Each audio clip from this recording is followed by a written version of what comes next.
Cordial al doctor Julio César Cueva, experto en materia penal. Doctor, qué gusto enorme, a ver que no lo diviso todavía ahí en la pantalla para poderlo saludar. Gustazo enorme, ¿cómo le va? Hace un momento ya a manera de... Buenas noches. Gracias. A manera de preámbulo, decíamos que aquí como una evidencia de qué tan mal hacemos las cosas, mencionábamos esto que se vuelve noticia, ¿no? Hace un par de años hubo este gran operativo contra la minería ilegal en la provincia oriental de Napo.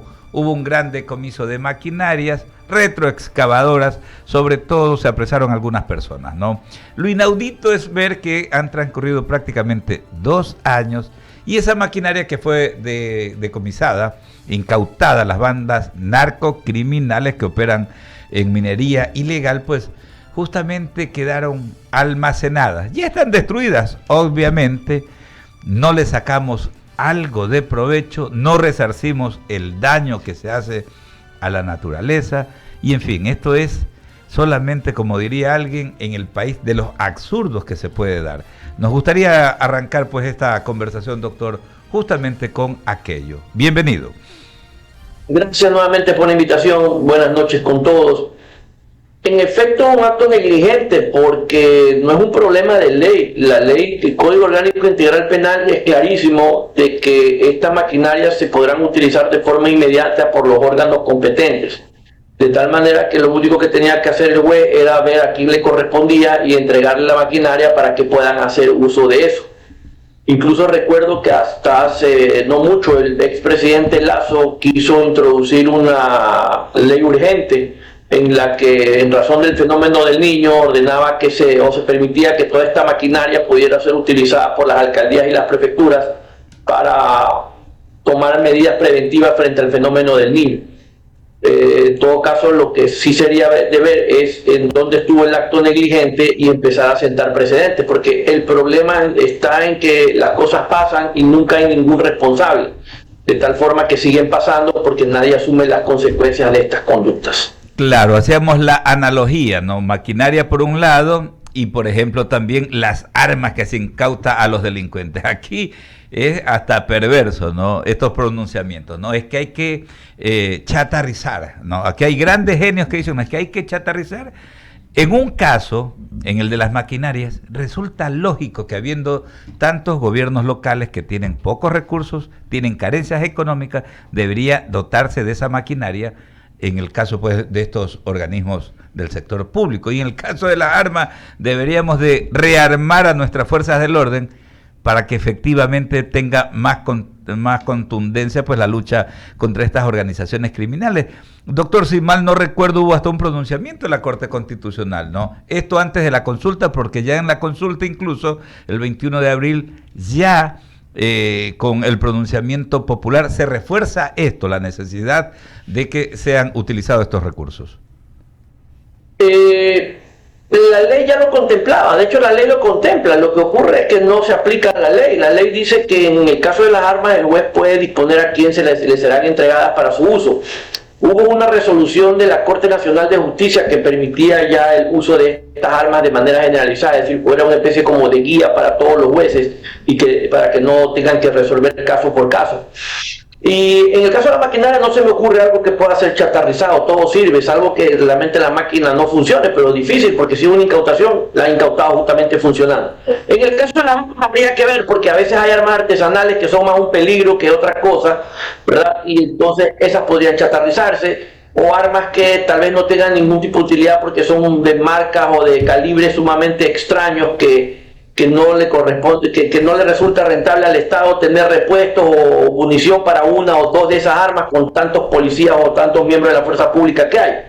De tal manera que ahí sí habría que ser selectivo, pero creo que un importante número de esas armas pueden salvarse. Y de hecho justamente ese instructivo establece justamente eso, que se vea cuáles son las que son útiles y las que son útiles se empleen y las otras pues pasen al procedimiento de destrucción. Sin duda alguna, este es un tema súper que amplio. Yo entraba por una arista, ¿no? Arrancaba pues esta entrevista, pero es tan amplio que mis compañeros seguirán precisamente con las otras perspectivas. Carla Escobar, con otras inquietudes. Doctor, ¿cómo está? Buenas tardes. En el tema de la maquinaria que hablábamos... Carla, gusto saludar. Un gusto también. Que decíamos que se ha destruido, también nos está destruyendo evidencia.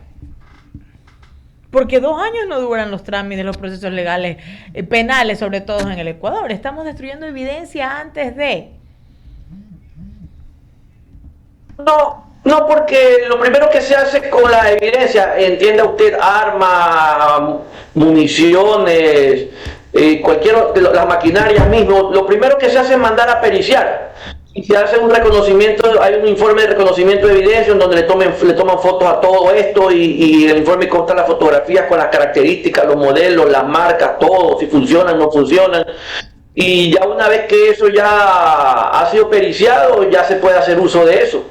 Es más o menos como cuando está involucrado un vehículo en un accidente de tránsito, ¿verdad? No es que se quede ahí hasta que termine el juicio, porque si no sería impensable el perjuicio al ciudadano. Una vez que se pericia y se hace la pericia de daños y de cuánto costaría arreglarlo y todo, usted presenta los documentos y le devuelven el carro.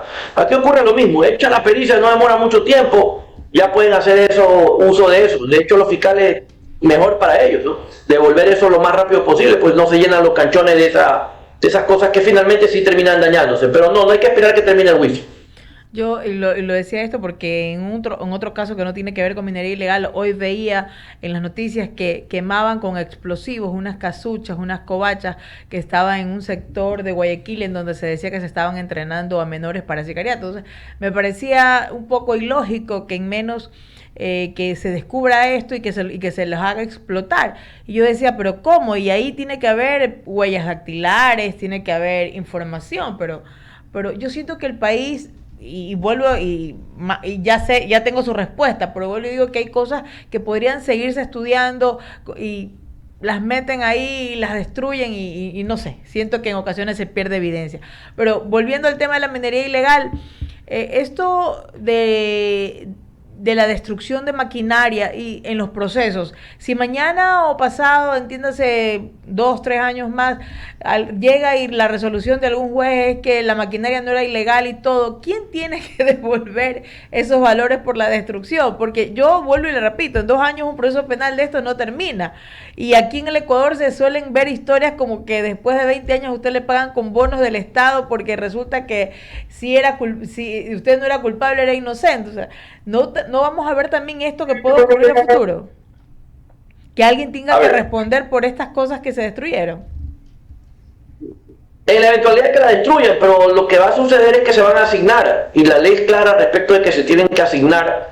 Y lo que va a ocurrir es que probablemente la van a tener que devolver, ¿verdad? Si es que en condiciones obviamente no iguales a que las tuvieron. Ahí lo que va a suceder es que probablemente alguien pueda demandar al Estado para que se le pague los valores que corresponden a aquellos bienes que han sido destruidos o dañados. Y yo siempre he sido de la política de devuélvele en bonos, pues, y si devuélvele en crédito tributario, pues. Porque resulta ser que los narcotraficantes, por ejemplo, les incautan el dinero, lo meten en los bancos, ya poco más falta para que les paguen los intereses, ganan el juicio, muchas veces con corrupción, le hay que devolver la plata. A mí cuando el SRI se me lleva un billete, me devuelve un crédito, a mí nunca me devuelve el billete en efectivo. Entonces yo no entiendo por qué al ciudadano común y corriente sí le devuelven en papeles y al delincuente le devuelven en billetes constantes y sonantes, ¿verdad? En todo caso, lo que debería suceder es que si es que hubiera que devolver algo, sea devuelto en papeles, como normalmente le hacen a otras personas. Pero el derecho a repetición, ya probablemente no funcione o no esté en igualdad de condiciones como estaba cuando se la llevaron. Pero además tampoco se da en el Ecuador nunca el caso del derecho de repetición que hay sobre el funcionario que obró mal y destruyó sin haber seguido el debido procedimiento. Entonces termina siempre perdiendo el Estado. A mí siempre, y lo digo, lo repito por tercera ocasión en esta entrevista, me preocupa la evidencia cuando se quema o cuando se destruye, porque siempre queda algo ahí que podría haberse investigado o que queda mal y termina el Estado pagando los platos rotos de alguien que no supo manejar el proceso o el debido proceso, para decirlo mejor. Le doy paso a mi compañero Eduardo Mendoza Estrada para que continúe con la entrevista. Gracias, Carla. Doctor, gusto saludarlo. Quiero hacerle una consulta, solo una para pasarle justamente a Leonidas, y es el tema de la minería ilegal.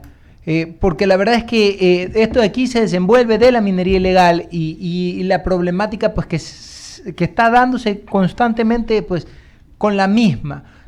¿Cómo hacer en este estado justamente para comenzar a reprimir el tema de la minería ilegal, evitar la minería ilegal? Porque la verdad es que primero nadie se quiere meter hoy en día, de lo que yo conozco y las personas que ya tienen minas o que han adquirido, pues, no es que tienen minas, pero han adquirido pues la competencia para poder obtener, extraer material justamente minero y minar, justamente no se quieren meter porque todas las bandas se han tomado las minas y la minería ilegal ha incrementado, ha crecido. ¿Qué hacer? ¿Qué debe de hacer el Estado justamente para comenzar a evitar que se siga dando? Porque como le digo, es algo sumamente grave la situación. Y mire, desemboca en esto de las maquinarias. Cuéntenos un poco. Yo te digo dos cosas. La primera, debería de existir un registro respecto de todas las transacciones que se hacen con maquinaria. Más allá de que le tienes que sacar, pagan probablemente matrículas o tienen placas o lo que sea, debe haber un registro de todas las transacciones que se hacen con estas maquinarias, las compras, las ventas. Incluso, por ejemplo, una empresa que se dedica a alquilar debería tener un registro de contratos y esos contratos deberían estar inscritos en algún, por ejemplo, en el Ministerio de Minería o algo por el estilo, para que haya un seguimiento y saber exactamente toda esa maquinaria, a quién pertenece, dónde está, a quién le está produciendo, para poder tener un control de qué es realmente o para qué se están usando las máquinas, por un lado. Por otro lado, a la minería, al igual que todas las demás actividades vinculadas a la delincuencia organizada, tienen un común denominador, que es el dinero. En el Ecuador no se está atacando las estructuras financieras del narco y de todas estas bandas. Si nos ponemos a ver, creemos que la solución es en aumentar las penas, en meter presa a más gente, pero resulta ser que donde tú los mandas, que son las cárceles, son los centros comandos de todas estas organizaciones. O sea, los está mandando a la oficina, en pocas palabras. No es que los está mandando castigados a ninguna parte.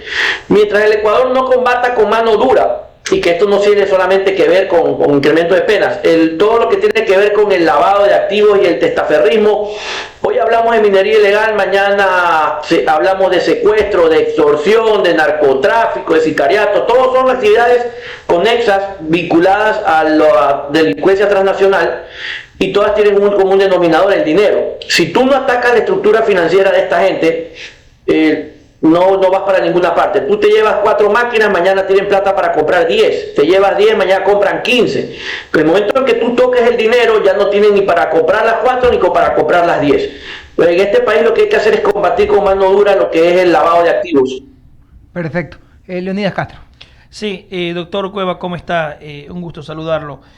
Obviamente el tema de la minería ilegal es un problema grande en el Ecuador, que se ha multiplicado, y vemos cómo hay incluso hasta invasiones de territorios de estas bandas, que podríamos decirlo así, y que matan también por el tema de la minería ilegal y por todos esos beneficios que obtienen. Le pregunto, ¿cree usted que el Estado tiene esa fuerza como para poder luchar contra este tipo de situaciones, contra un mal que tiene muchos años? Vemos en la provincia de Loro, Saruma, las ciudades están prácticamente como queso gruyere, huequeados, toda la tierra, se caen las escuelas, se caen los terrenos, porque justamente se sigue haciendo minería ilegal y no pasa nada. Incluso entiendo que hay juicios que ganan asociaciones que buscan justamente evitar esto, pero al final del día no pasa nada ni con una decisión judicial. El Estado no tiene la capacidad, y no tiene la capacidad porque ni siquiera tiene capacidad suficiente para cuidar las ciudades, mucho menos estos territorios que son sumamente inhóspitos, en donde probablemente detectan la minería únicamente por satélite. Entonces nosotros satélites no tenemos, y no tenemos la colaboración de nadie que nos dé esa facilidad para poder saber dónde hay la minería ilegal. Si tú a eso le sumas lo que mencionas, el tema de que los que tienen que ver con la solución al problema están probablemente infiltrados o corrompidos o amenazados, es bastante complicado. El Ecuador debería buscar algún tipo de asistencia internacional, porque esto tiene que ver con medio ambiente, y en medio ambiente sí hay organismos internacionales y sí hay estados que están preocupados de esto, para tratar de obtener algún tipo de tecnología que permita detectar esto tempranamente, ¿verdad? A fin de que podamos nosotros combatirlo como corresponde. Pero para eso vas a requerir, evidentemente, no solo la tecnología, sino también recursos para poder hacer frente a estas bandas, que no es que te reciben con gratitud y mucho menos con pistolas, te reciben con fusil, porque evidentemente ahí está el grueso del negocio, que es dinero en piedra, por así decirlo, ¿verdad? Pero dinero al fin y al cabo. Entonces, mientras no tengamos esa capacidad, es poco lo que vas a poder hacer, porque cierras una mina, abrieron 3 más por acá, y quien normalmente se encargaría de esto por la capacidad logística y armamentística que tienen son las Fuerzas Armadas, pero las Fuerzas Armadas están desbordadas porque tienen que cuidar la calle, tienen que cuidar la cárcel, tienen que ir contra la minería ilegal, tienen que cuidar la frontera, tienen que cuidar el mar territorial. Y no, te aseguro que no tienen ni gente, ni presupuesto, ni equipamiento. Entonces hay que repotenciar a ambos, la policía para que haga su trabajo y pueda la Fuerza Armada dedicarse al suyo. Crear algún tipo de cuerpo especial justamente que trabaje de manera conjunta con el Ministerio de Ambiente, con la propia policía, con algo de inteligencia, podría servir para de algún momento determinado también evitar que se sigan expandiendo, porque vemos que cada vez más crecen este tipo de minería ilegal y obviamente no hay control, como dice usted, el Estado está desbordado para controlar la minería ilegal. Sí, y también hay que seguir la ruta de los lingotes y de todo eso, porque eso lo extraen para sacar, por ejemplo, me invento oro, y ese oro lo convierten en lingote, y ese oro va a ir a dar a algún lugar. Entonces todo eso tiene que controlarse, porque si ya tú cierras todas esas rutas, ya es difícil, ya no sirve de nada, porque tú extraes para que el Estado se lo lleve. Pero eso va a requerir evidentemente no solamente personal y equipamiento, sino también creería yo que de tecnología. Porque si tú quieres tabular información, por ejemplo lo que yo decía, el tema de toda la maquinaria, los contratos y todo lo demás, si no tienes tecnología, eso a mano no se va a poder hacer, eso es imposible. Y nadie va a poder detectar qué es lo que las irregularidades que se están dando. Para eso necesitas tecnología. Y hoy por hoy tiene incluso inteligencia artificial. Pero creo que en eso no se está trabajando lamentablemente. Y creo que podría dar un muy buen resultado. Muy bien, muchísimas gracias, doctor Julio César Cueva, abogado penalista, justamente hablando un poco de ese tema de la minería. Gracias por haber estado con nosotros, que tenga una buena noche. Gracias a ustedes, igual. Muy bien.